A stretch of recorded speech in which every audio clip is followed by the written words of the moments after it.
Well, it's about 25 years ago now. Me and old Lem had always heard that if we wanted to kill ducks, we need to get out on the big river. Well, we didn't have no way of getting on no big river. All we had was that $20 canoe of mine. I finally scraped together enough money and bought me a boat. And when I bought one now. It's 20 foot long. Had a big old motor on the back of it. Had enough room in there for me and Lem and all the hunting gear we owned. Now, a couple of smart fellers would have gone out and tried it out on the river a couple of times in the daylight, but ain't neither one of us never been accused of being real smart. You see, we wanted to beat everybody there, so we got to the boat ramp at 2:30 in the morning. It's blacker than pitch outside. Because I spent all my money on my boat, I didn't have nothing left over to put lights on it. But Lem had found an old car headlight and rigged it up to a battery. He figured he's going to hold it, shine it out in front of the boat for us. Well, when he tried it out in the garage, it got real hot to the touch. So he mounted it inside of a coffee can, an old metal Folgers coffee can. But that got hot too, and so then he screwed it to a piece of 2x4 so he could hold it with that 2x4 and not burn his precious little fingers. Well, Lem never been real sturdy on his feet, so he's afraid we got ripping down that river in that boat that he's going to fall. Because he had to use both hands to hold that light contraption he'd come up with.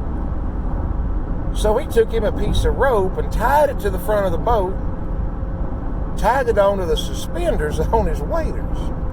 That way he could kind of lean back on it and stay sturdy. I fired up that old outboard motor and we took off up that river. We had about 8 miles to go. We was about 2 miles into our journey and we discovered that there was a part of using the river that we wasn't accustomed to. See, there's these fish from Asia that moved in. They's about 3 foot long, and they evidently didn't like the sound of an outboard motor. The sound or the vibration or something caused them to get all squirrely and jump. Well, we didn't know nothing about no jumping carp fish. We learned that morning. The first one come out of the water missed Lem by about 2 inches. He turned around and said, "Robert, you see that fish?" I nodded my head yes, and by the time Lem turned back around, there's another one on the way. This one caught him square in the chest, knocked him back 2 foot.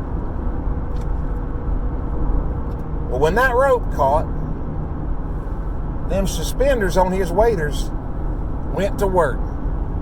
See, they's elastic, and so they yanked him back forward. Well, the next fish missed, went right by my face, but the third one hit Lem right square in the nose. Looked like he'd been hit by a prize fighter. Them old elastic straps on his waders kept on working. Yanked him back forward again. Next one hit him in the shoulder. Kind of turned him sideways. Well, then his guard was down. And the fourth one hit him right square in the side of the head. Well, it knocked him to his knees, and if he'd just stayed there, we'd probably been all right. But old Lem's a little stubborn. He wasn't going to give up letting no fish get the best of him, and so he stood back up. Well, that was a crucial error on his part. Because fish number 5 was about 4.5 foot long, weighed about twice what all them other ones did. It caught him right on the chin. Well, there wasn't no standing back up from that one. Old Lem fell down in the boat, hit his head on the gunwale, knocked him clean out. And when it did, it shattered that old car headlight too. So I was running blind. Well, in all the excitement and in the pitch dark and in the newness of owning an outboard motor that I'd never really used a whole lot, I tried to cut the motor off, and instead of turning the throttle down, I ended up turning it all the way wide open.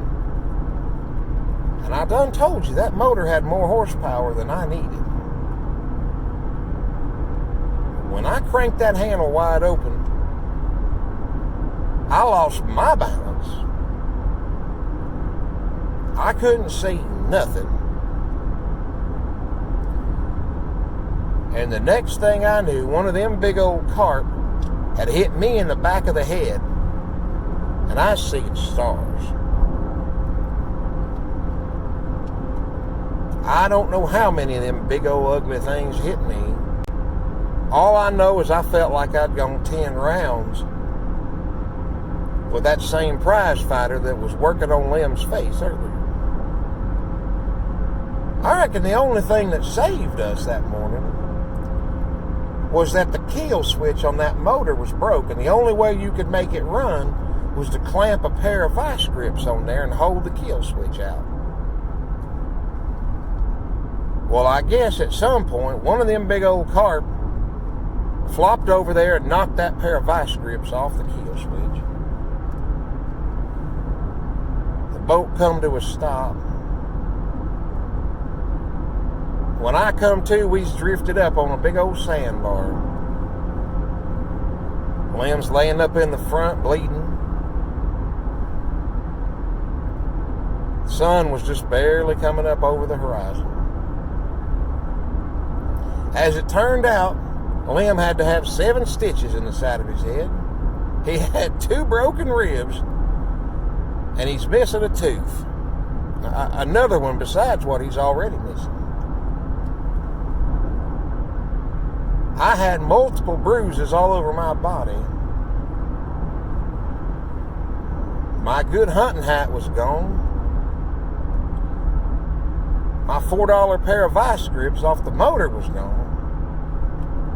And we stranded out there in the river with no way to get back home. Well, a good Samaritan finally come along and towed us back to the boat ramp. Me and old Lem decided from now on we's gonna stick to the small water, let the carp have the river.